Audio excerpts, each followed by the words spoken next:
I am excited to meet Satnam. Let's go meet her.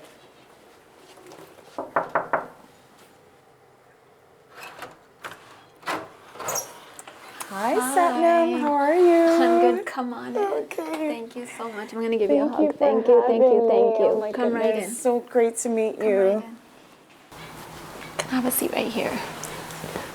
Thank you for coming into my home today. Thank you and for actually having doing me. this for me. Yeah, thank you for having me here. How's your morning been going so far? So far, so good. Yeah. Thank you. Okay, well, I wanted to talk to you a little bit about really getting to know how things are going for you. I know that Mandiva's passed, and I'm sure it's been a difficult time. How are you coping? Honestly, I just take it day by day. Day by day. Some days are really good. Some days are really, really bad. Yeah. Yeah. But Yeah, and I think that it makes sense because it would be a difficult time. And I know that on a day-to-day sometimes, like you said, we have our high moments and our low moments. How are you coping, like when things are not going well? What are some things, like how are you getting through that? I just let it happen. Okay. Like, if I feel like crying, I just cry. And it could last all day or just for, 10 minutes or 5 Okay. minutes. But that's about it. Okay. So that's what I'm hearing, is that in the moment you accept what's happening Yes. for you, right? Yes. And you try to let it pass and let it play out. I do. How do you deal with it when you're at work, for example? At work, it's up and down. At work is, if I'm busy, if I get, like this wave of grief that just happens, I just let it happen. And if I have to cry, I cry. And sometimes my colleagues, they can actually feel something, and they'll just call me over to the front desk, and I'll say, hey guys, do you need help? And they'll say no. And one of the girls there, Maheen, she'll just open her arms and say, come here, just give me a hug. And then I'm like, okay. At the moment, I'm like stunned that she could actually feel me. Yeah. And then I'd give her a hug. And then when I go home, I usually send her a text saying, you have no idea how much I needed that hug. I needed that hug more than you did. And then she's like, I know. And they're really nice. My work is really nice. And if I cry, they let me. They just don't even say anything. And then they'll just come and touch my shoulder and make a funny joke. And then I'll say, okay, I'm done crying now. But I let it happen. I don't think that I have to feel ashamed or embarrassed that it happens. And they want me to be my true self. Yeah. So, and that is really good. That's amazing. It sounds like you have a really great work environment. I do. I do. And something that you said, which goes along with self-validation, is like you saying, you know what, I don't have to be ashamed or embarrassed of that. That's really powerful, right? To be able to validate yourself in that moment. So I think that's really great. Have you ever done any form of therapy before? No, I haven't. Okay. So it sounds like there are a lot of skills that you're using, because as you were talking, I pulled up some of the skills you talked about. Just being able to, in the moment when things are not going well, just being able to accept what's happening, that is a skill, and that shows resilience, because oftentimes when we get a negative thought, as an example, we try to fight it or push it.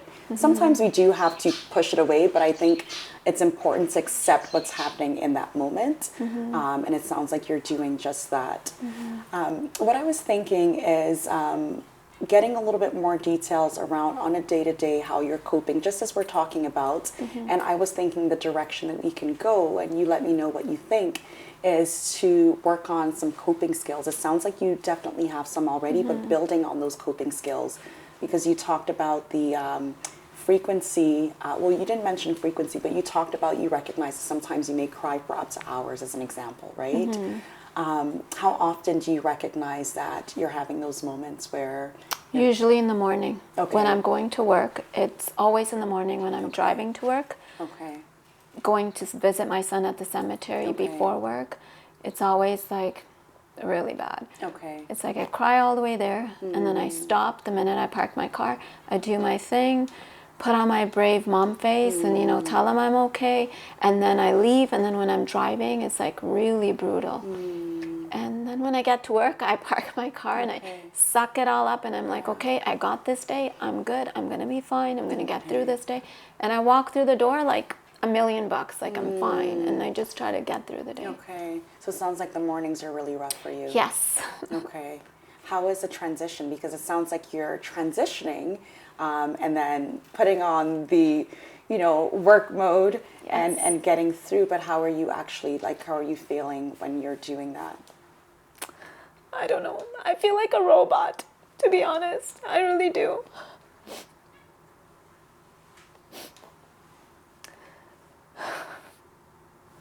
That must be really hard. It is.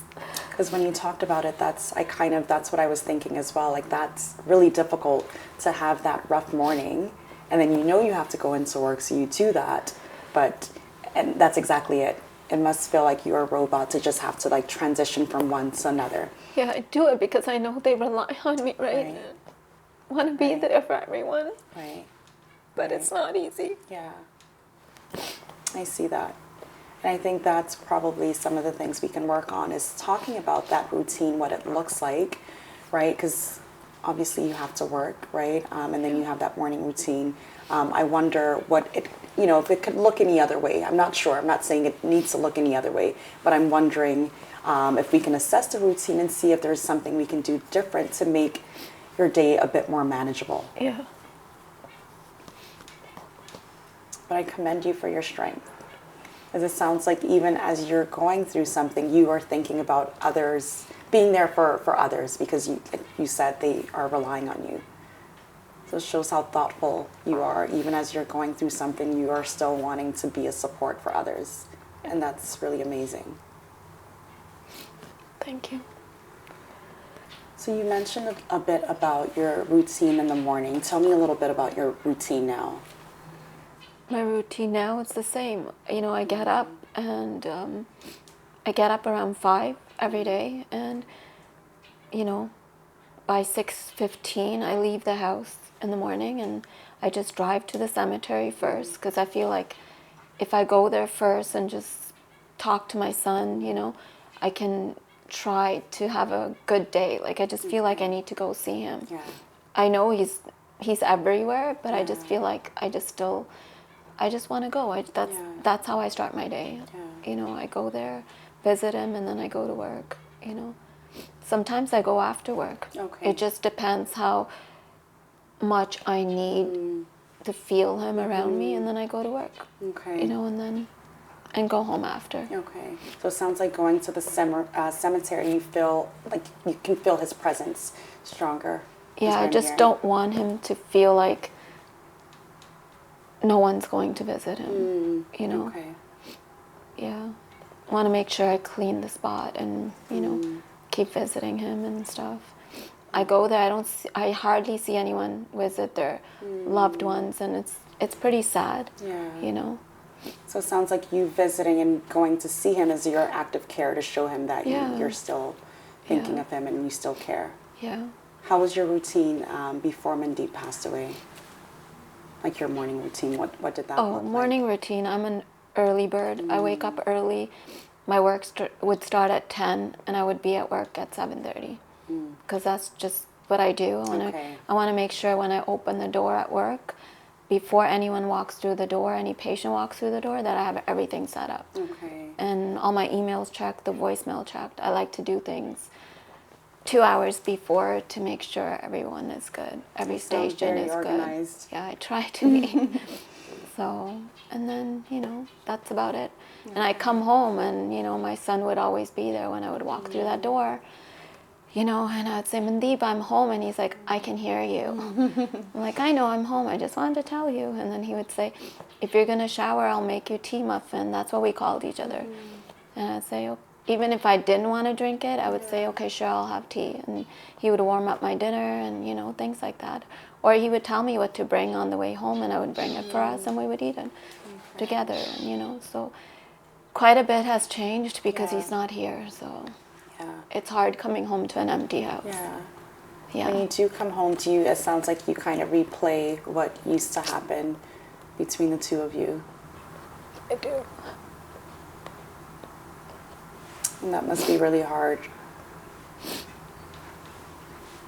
Are there any things that when you think about the evening routine that brings joy or smile to you? Like, what are some things that he would say to you that would just light up your face? It's okay. And just the fact that I walk through and I have a bad habit, you know. I know if I open the lock, he can hear me. But I always said, Muffin, I'm home, like really loud. And he would get mad and he'd say, you know, I can hear you. You know, and I still do that. Still, when I come home from work, I always say, I open the door and the bird starts chirping. They know I'm home. And if I don't speak, they already know I'm upset. But I do, even if I'm crying, I just go stand in front of them to let them know I'm home.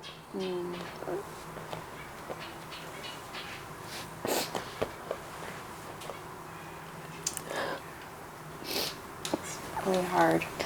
Yeah. Take a moment if you need to. I still have a lot of pain, you know. And it doesn't go away.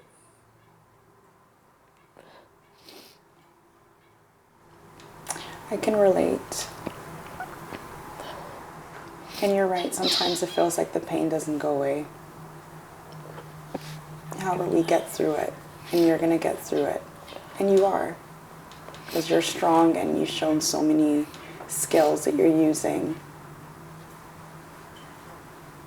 What do you think Mandeep would say to you if he, because I know sometimes when we think about loved ones, we can kind of feel their presence sometimes or think about what they would say to us. What do you think he would say to you if he saw or heard you talking about experiencing pain? What would he say to console you?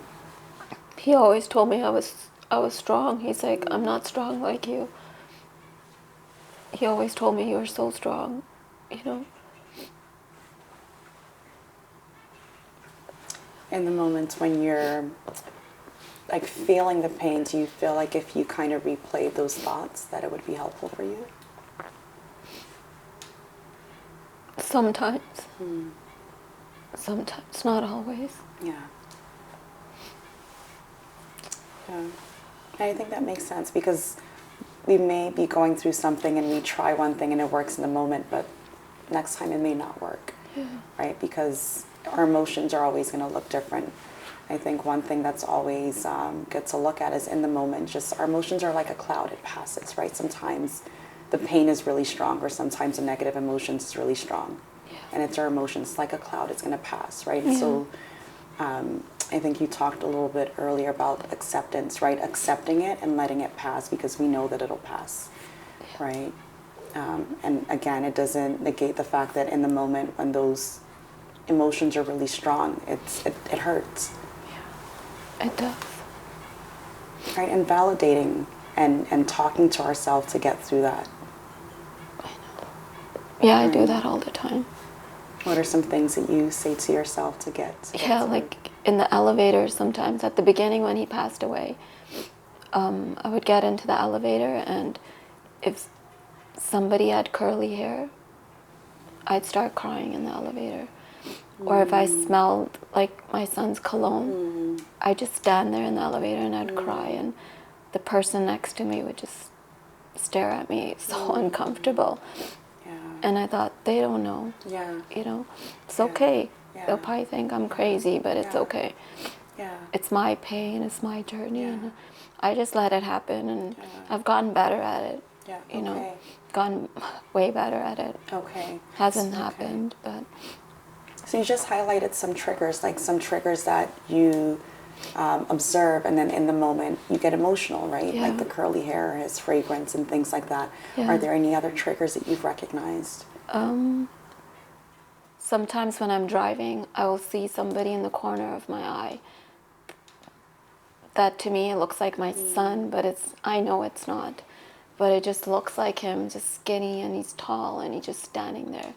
I know my son would never be standing there because I always dropped him to school or work, you know, but just to see someone and then you just stare at them and they're probably, they look back at me uncomfortably thinking, why are you staring at me?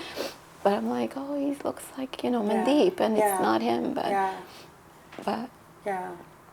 I think those triggers will happen, and in the moment, I mean, you recognize that it's not real, but it's a reminder, it's a trigger, right? That's what triggers are.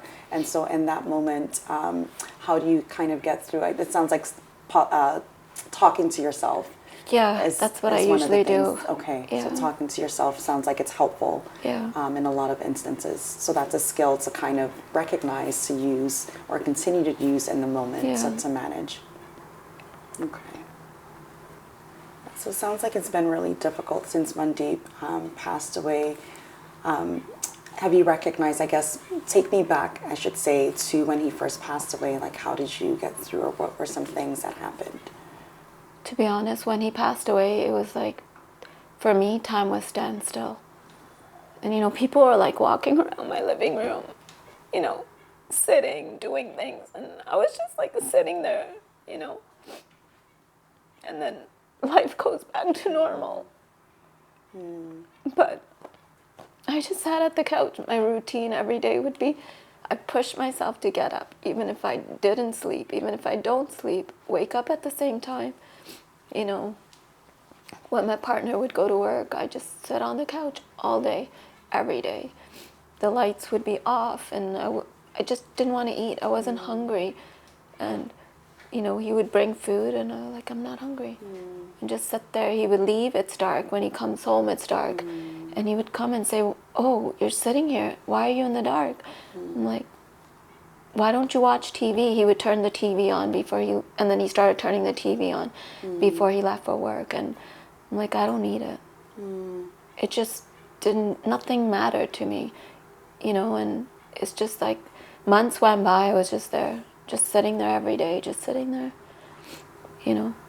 So it almost sounds like your world stopped after he passed, but however things were still moving around you. Yeah, and everyone just wanted to come visit, and you know, they came and they didn't expect me to be like that, but then it's like, my son died.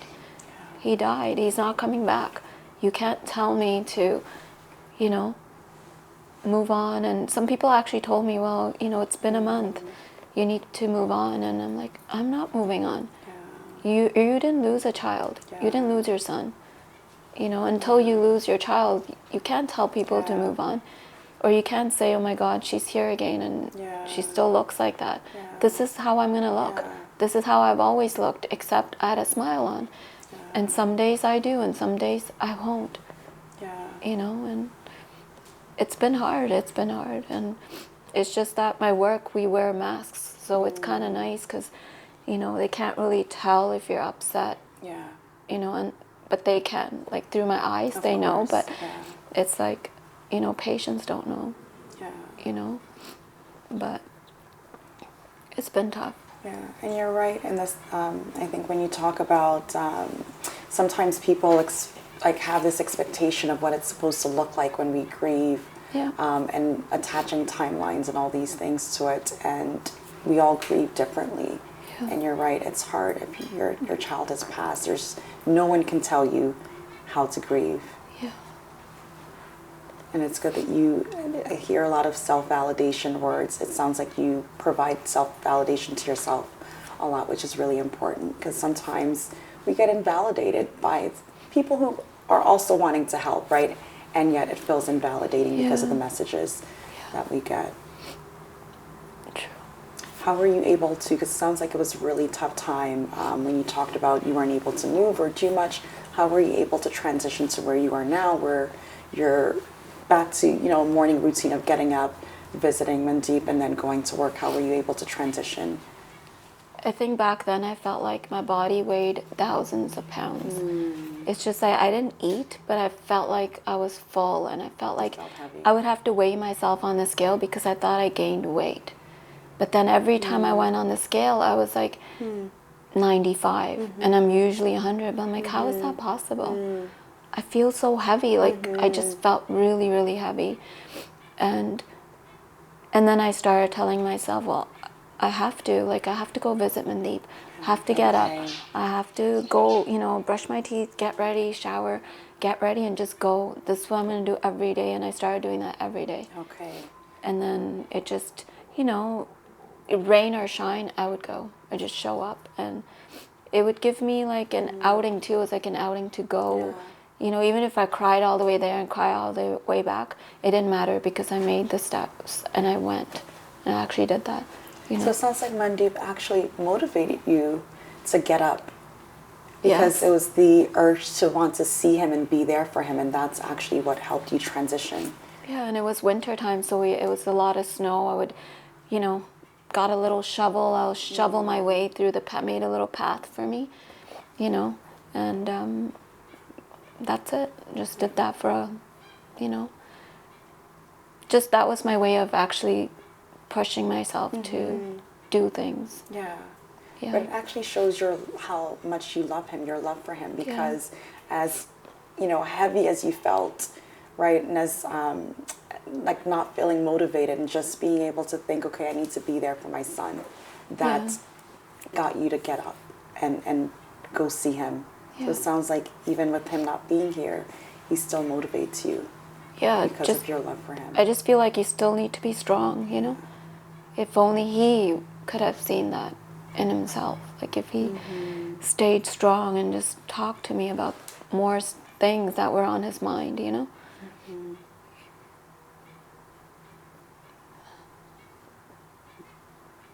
Okay, Satnam, how's it going? Good. How are you? I'm doing good. Thanks for asking. So we'll dive right in. What I'll do is I'll use the chat box so we can set our agenda so that way we can stay on track. One of the things I wanted to do is continue the conversation from where we left off in our last session. Okay. So we'll develop an agenda and we'll do it together. We'll do it collaboratively to make sure that if there's something that you want to discuss or touch on, that we're able to make time for that. So part of what we'll do, usually we'll start our sessions with a check-in just to see how things are going and to also see if there are any updates. What I would also want to talk about is the last time that we met, you had mentioned, you know, some emotions that you were having a difficult time dealing with, which, you know, very much makes sense considering what's happened. And the two emotions that I picked up from what you said is the feeling of loneliness and also the feeling of pain. Do you recall mentioning that? Yeah, that's still very real still. Mm-hmm. I still feel lonely and I still feel a lot of pain. It's always there. It really never goes away. Yeah. And it's overwhelming at times. Like today was a bad day for sure. Okay. It was a really bad day. Okay. Yeah. So I'd like to talk about that a little bit because my goal of kind of exploring that part is to make sure that you have coping strategies, right? Because I know that the work that we're doing is more short term.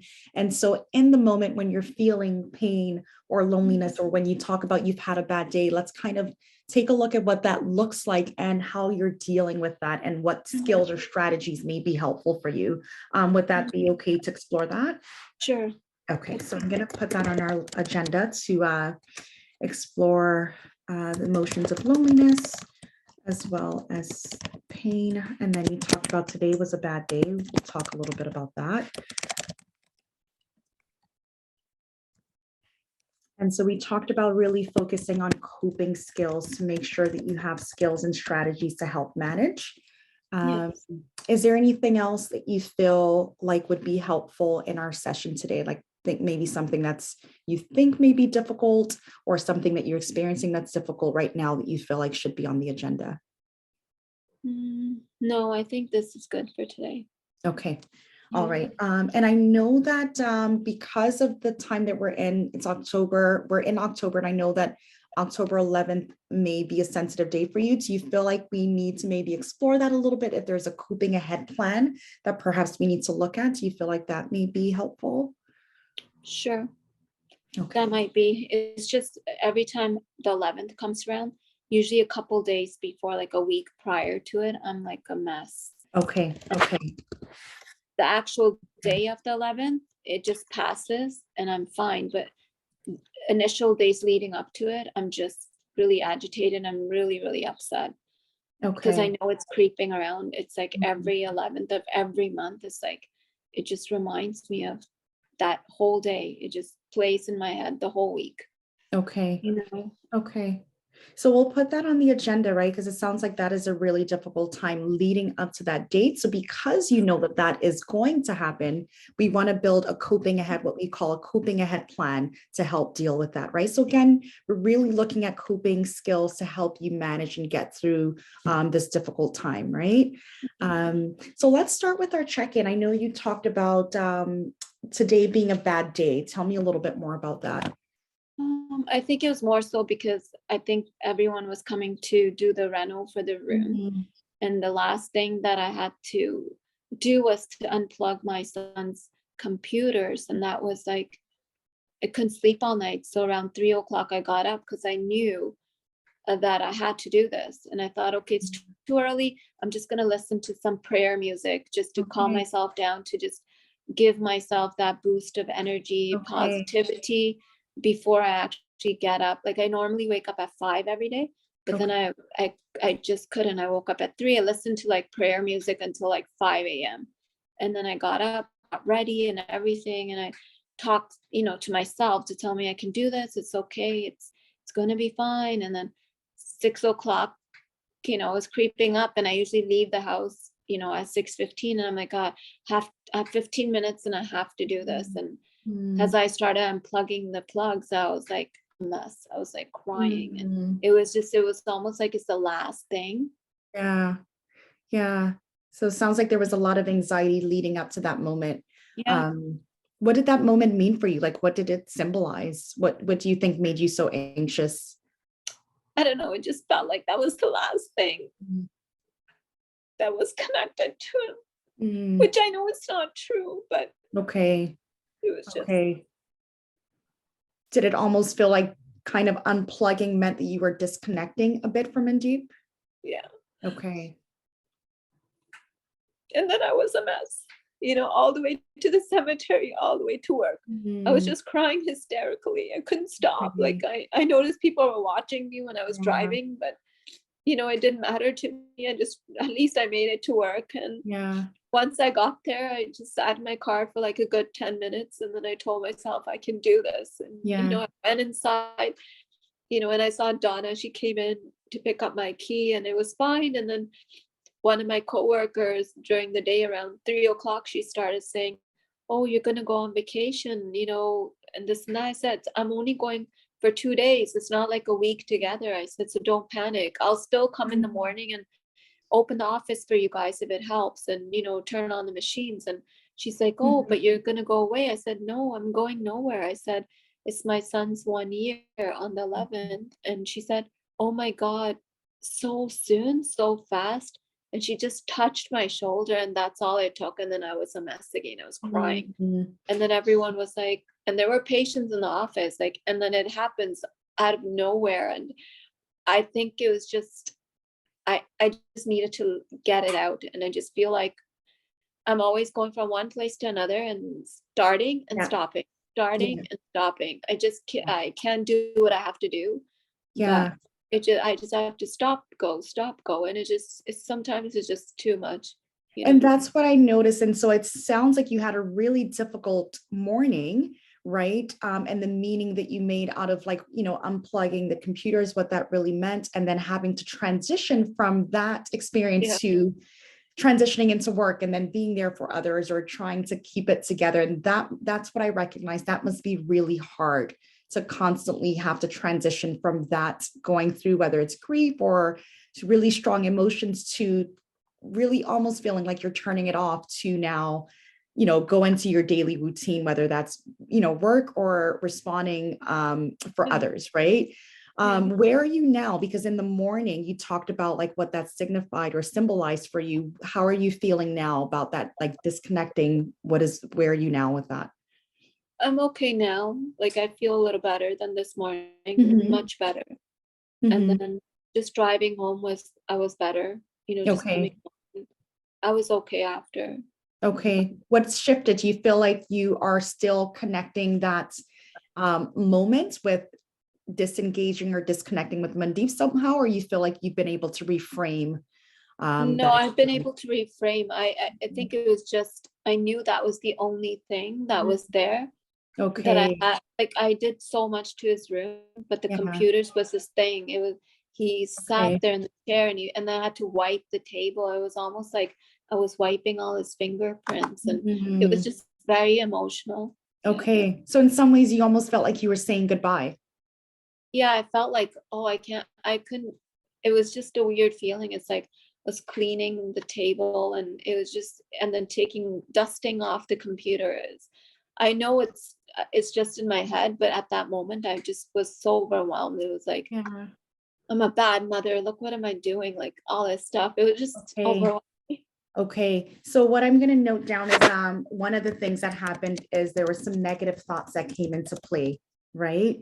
And I want to highlight some strengths that you did during the morning routine. You talked about having like some prayerful, like meditation. You can correct me if I'm, Yeah. phrasing it wrong, but it sounds like that was one of the strategies that you used. And you also use positive self-talk, right? When you're trying to talk yourself through it.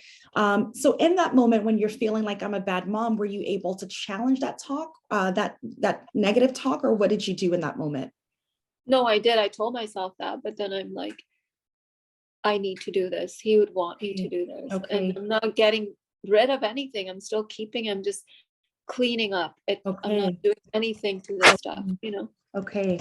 So that is amazing because again, what you're doing in that moment is challenging those negative thoughts and having more balanced thoughts because you're absolutely right. Look how much love and care you're showing just by doing this, right? And so it's not a goodbye, but it's indeed more so of I'm cleaning things up and I'm putting things in order for him in a way where I can also Yeah. cherish him, right? Yeah. Versus feeling like I'm getting rid of things, right? Because that's not what you're doing. So it's great that you were able to challenge those thoughts in that moment. And that shows great strength and great skill, right? So I want you to, kind of be aware of that. So that way in the moment, if you do have any negative thoughts that comes up, you'll know how to challenge them, right? So your thoughts are more balanced. Okay, so I'm just making notes in the chat for you as well. So that way, when we're done session, you can kind of have really a highlight of some of the skills that you're already using. Because one thing I recognized when we met last time is there are a lot of skills that you're using already. And I want you to be able to label them, be aware of it so you can continue to use them. So I think we talked about, you said today was a bad day, but it sounds like you were able to shift that around. Would you agree with that or disagree? Yes, I Okay. was able to. Okay, Yes, good. And it sounds like you're feeling a bit better I now am. about, Yes. okay, that's good. And it shows strength that you have these strategies that you're already using. So I want to be able to help you have that in mind. So again, you can label it and then in the moment you can be more intentional about the skills that you're using, right? Because it Okay. sounds like you're using a lot of great skills already. So I'll stop for a second and kind of check in with you. So we did our check in around how today wasn't necessarily a good day. It started that way, but you were able to balance things out and get through it. And you had a perspective shift as well, making new meaning of what this unplugging means and what this new room means, and making new meaning of things when it seems like it's negative, right? So you're doing a really good job at that.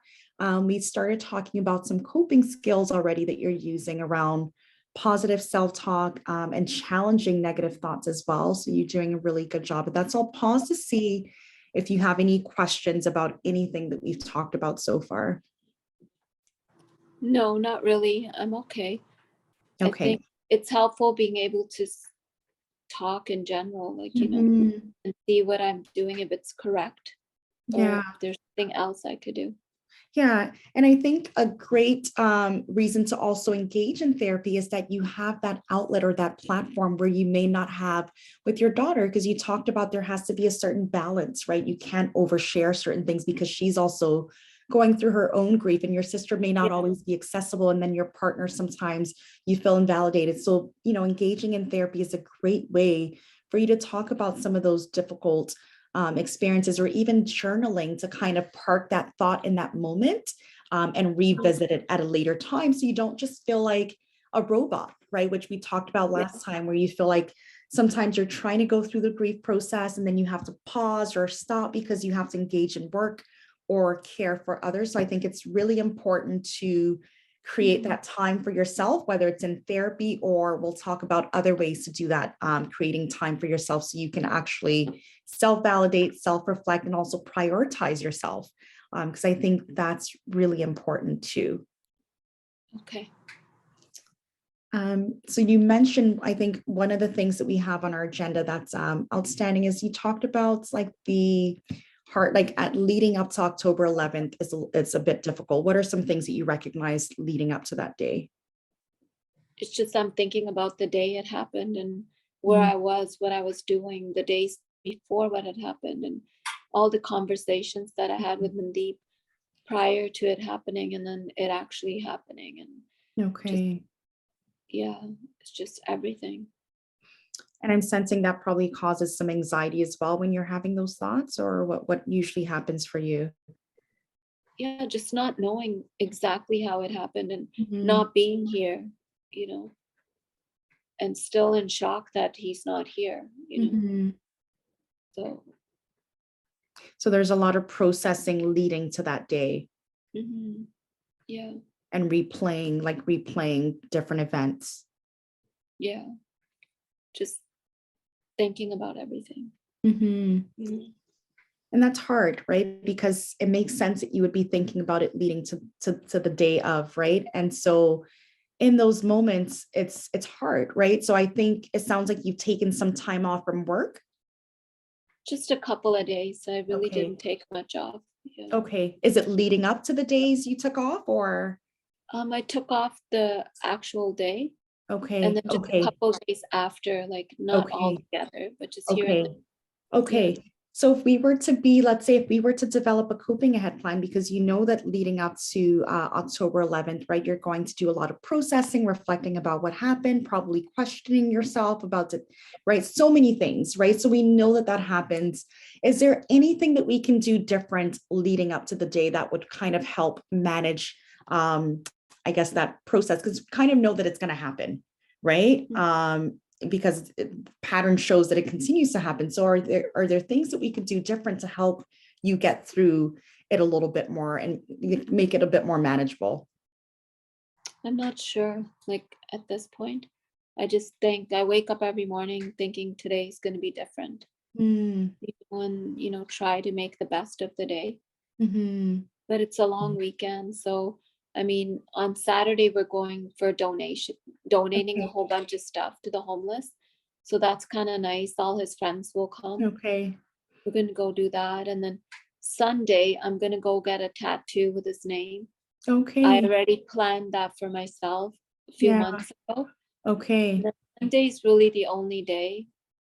And then, you Okay. know, Okay, so it sounds like there's some activities and things that you have planned leading up to the day. So I wonder what it would look like if you have, so those things are planful, right? So it's not to say that we want you to keep yourself so busy that you don't have time to process things, but I wonder what it would look like if you kind of planned a day where you reflect if you choose to, right? So that way you're making time for that versus not being planful and it kind of happening in your mind, kind of going in so many different ways. Again, we're brainstorming together, but I wonder what it would look like and what you would do if you were to plan. yeah, how do I do that though? Well, how do Yeah, I do that? What do I I do to reflect? didn't hear the last part. You said, what would you What do do? I do to reflect? Like how, if I picked, okay, Monday, I'm going to be doing this, Yeah, reflect. so we're going to brainstorm. So I would want you to think, okay, would that look like I'm going to go for a walk that day and just kind of think about whether it's like, good memories that I've had or whatever the processing looks like, but you're being planful around it. Or is it a day that I just want to snuggle up on the couch and kind of look at photos of Mandeep, right? So you can kind of think about what that would look like. Okay. Right. But it's at least being more planful because I wonder what that would look like if you're setting up or setting aside time to actually do that and go through that process. So let's say, for example, choosing a random day. If it's Tuesday and you start to get all these thoughts and you're overwhelmed with it, you can kind of tell yourself, like, accept the thought, right? And then say, okay, well, you know what, on Thursday, I have my morning plan to do some reflection, kind of spend some time with Mandeep, whatever that looks like. Okay. How would that feel to you if you did something more I've, planful like that? I've never planned it, so maybe I should try it. Might help. Yeah, you can try and see how that works, because it's harder, I think, when you don't have anything planned for. It's inevitable. You're going to think about Mandeep, and you're going to have a lot of thoughts and reflection and process a lot of things because it's leading up to that day. Right. Okay. And so that's going to happen anyway. Well, let's say you're in the middle of donation or you're working that day. How do you kind of strategize to say, okay, you know what, this thought is coming up, it's really strong for me and it makes sense because it's leading up to October 11th. And I'm going to accept that this thought has come. I'm going to Mhm. push the thought aside for now because I know that I'm going to be kind of processing it more on this day, right? It's not to say you always have to do that, but we're doing a coping ahead plan just because we know that leading up to the day of October 11th, this is what's going to happen. Okay. Right. So the Um, goal is kind of creating a way to help manage, I think, like minimize that suffering, because we know it's going to happen, and it makes sense because it's leading up to the anniversary, right, of his passing. But we want to, again, try some strategies and then let me know how that works. Right. And then okay. we can always kind of tweak it, but it's good to, again, develop a plan ahead, especially if we know that this is going to happen. Okay. I'm gonna try that. Yeah, so I'll make some notes for you as well, because I know sometimes it can be overwhelming in our session because we talk about so many things. So I'll kind of put down some brief notes so that way you kind of like have it as your cheat sheet or your guide after session. So I think that one of the things I want to work with you next time we meet is doing more things around mindfulness, right? Because you've talked about your routine. There's a lot of go, go, go. You get up, right? You care for Mandeep, and how you show your care is by visiting him and spending time with him, right? And then afterwards, you have to go to work. So no matter what emotions or feelings is happening, you have to transition to work, right? So as we spoke the last time we met, it sounds like there isn't really much time for you to really be mindful and just in the moment because you're always having to transition. What are your thoughts about that? No, it's true. I'm always go, go, go, like from here to there to there. Mhm. Mhm. It's, it's always like a robot, right? Yeah, yeah, Yeah.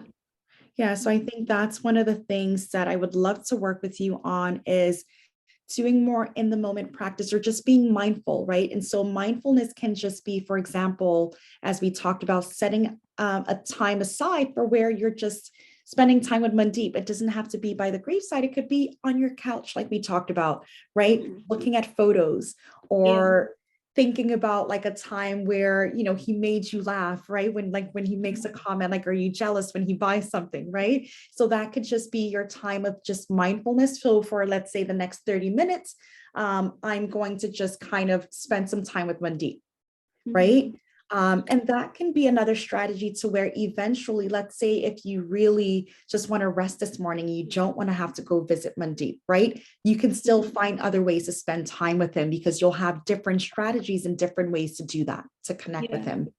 And then Okay. that, I'm hoping, will also help with your feeling of loneliness, because then in that moment, when you hear Mandeep's voice saying Satnam, right? Are you jealous? It's a way of, again, feeling connected, or Mhm. if just you connecting and talking with them, no matter where you are. So it could be you planfully or intentionally setting Mhm. time aside to kind of do that reflection, or again, just, feel connected with them. Okay. Have you done something like that before?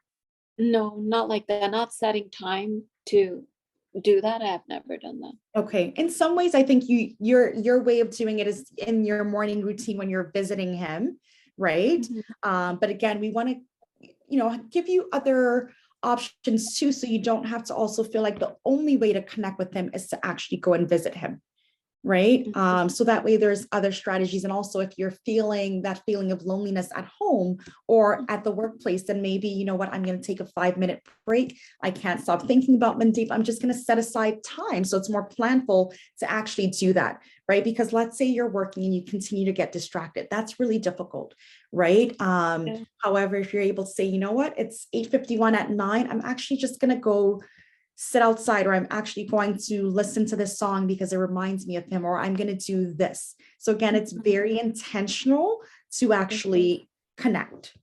Okay. What do you think about that? I'm gonna try it because, like I said, I've never tried it before, and that Yeah. seems like something that I should do. it might Mhm. help. Yeah. Okay. Instead of like having it all over, like an overwhelming feeling. I Yeah. can look forward to it like, oh, 12 Yeah. o'clock, I'm gonna go do this. Yeah. I'm set out, that might help me. Absolutely. Yeah, because Yeah. again, we want to be more intentional and also give you control over your Yeah. time. So you don't have to feel like, okay, I just visited Mandeep, but now I have to go to work now. And then it's kind of just shuts it off. Right. So we Yeah. want you to feel more in control and for you to actually be more intentional about when you want to reflect and setting aside time. Right. So again, we want you to feel more empowered. Right. And also want you to, help minimize that feeling of loneliness too. Right. And that would be a great start to work towards that. Okay. Thank you. All right. So I will pause because I think we've covered most of the things in our agenda. One of the last things we talked about is developing a coping ahead plan because we know that leading up to October 11th, it's really strong emotions, right? And thinking about Mandeep's passing. So there's some activities that you have planned, which would be great to get together with all those who love Mandeep and also, engage in an act of care through the donation. So that will be really nice. Yeah. And then also getting the tattoo. Where are you getting the tattoo? I thought I'd get it here on my neck, and I'm gonna add a heart to it, and every year I'll get a heart. Okay. Okay. Yeah. Very nice. I can't wait to see that when you do it. So you said you're doing that on because Mondays, yeah, Mondays. Sunday. I'm gonna do it Okay. on Sunday. Yeah. Okay. Okay. So that's another activity. And then we also talked about setting aside time to connect with Mandeep, right? But you being in control of what that looks like and when you do that, right? And Yeah. being more planful around that. So those Yeah. are some things that we can do leading up to the day. So if you feel like really overwhelmed, again, being intentional to say, okay, you know what? I need to set aside time. Okay. And then also utilizing your supports, right? So you have me, so you can also reach out and say, hey, you know what? I'm really struggling here. Can we have a therapy session? You also have your sister to say, hey, you know what? I just want to talk a little bit, right? Or your daughter, right? So tapping Yeah. into those supports that you have as well. So you can feel validated in those moments. That would be really good too. Mhm. Okay. So I'll pause just to see if there's anything that you feel like we should have added to our agenda, or if there's anything that you feel like you want to kind of explore to see if you can get some skills around. Not at the moment. Okay. Yeah. Do you feel like we covered everything we said we would in our agenda for today? I think so. Thank Okay. you. Okay, so I think in our next meeting, I want us to kind of build more skills around mindfulness. So we'll talk about really how mindfulness can benefit you and being able to make sure that you can be more intentional about slowing down. And I think it would be also a great skill to just help you connect with yourself too, right? Because I think that's been really difficult. Being able to slow down is really hard because there's always so much happening. So I Mhm. think mindfulness will be a great skill to help you slow down and be able to ground yourself a bit more. And there's a lot of different strategies that you can do with that. And so we'll explore that, I think, in our next session. We'll keep checking in around the feelings of loneliness, right? To make sure that we have strategies around that. Okay. How was the session for you? It's good. I learned a few things that I didn't even know I could do. Okay. So I'm definitely gonna try it. Okay, good. Yeah. I'm glad to hear that. Is there anything that you would like to see different in our session? Not really. I Okay. will I will let you know if I think of something. Okay, Yeah. good. I hope you let me know. I will. Thank you. Okay.